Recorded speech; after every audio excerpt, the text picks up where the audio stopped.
It is officially 1 week until spring, and today we are going to be working with succulents.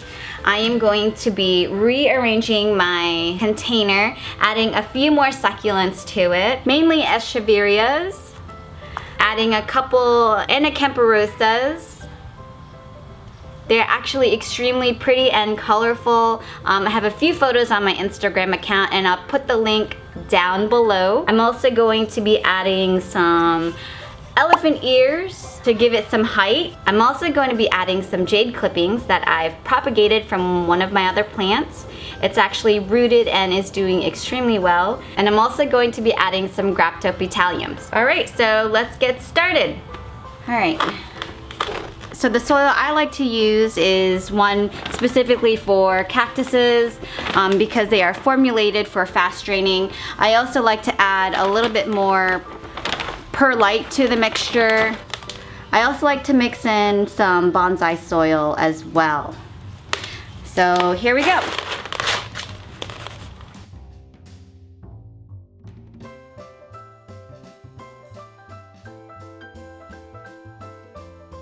And I also like to throw in a little bit of compost just to give it some nutrients. All right. Anytime you're working with a terracotta pot, you always want to soak it in water first before you put your plants because the pot tends to suck out all the moisture. And since this has a really big hole, I went ahead and cut a little screen mesh to go over the top of it so that the soil doesn't escape. And now we're ready for soil. It is so pretty. Time for plants.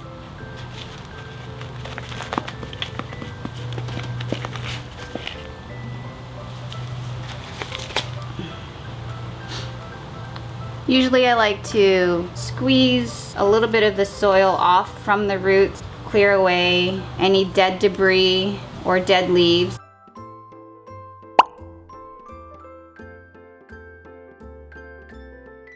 Now for the Anacampurosas.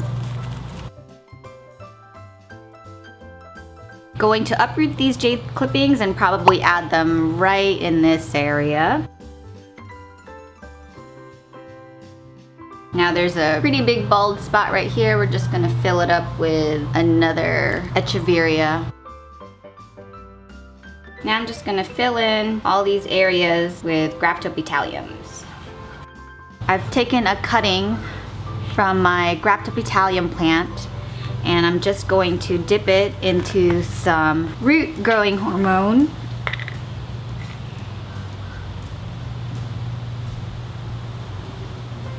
Like that.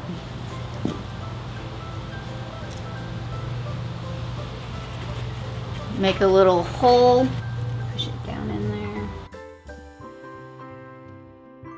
Looks like we have one more spot for a little Echeveria. I've clipped off 3 baby Echeverias. Gonna clean up some of the dead leaves, dip them in the root growing hormone and stick them right in this perfect empty spot. Nice clean stem. Some people suggest that you wait until the stem dries out a bit before planting your cutting, but I've found that if you just dip it into this root growing hormone, that you can actually skip that step. Now, what I like to do, since all of these Echeverias look pretty dirty, is I like to take a regular paintbrush and just dust off any of the dirt that's fallen.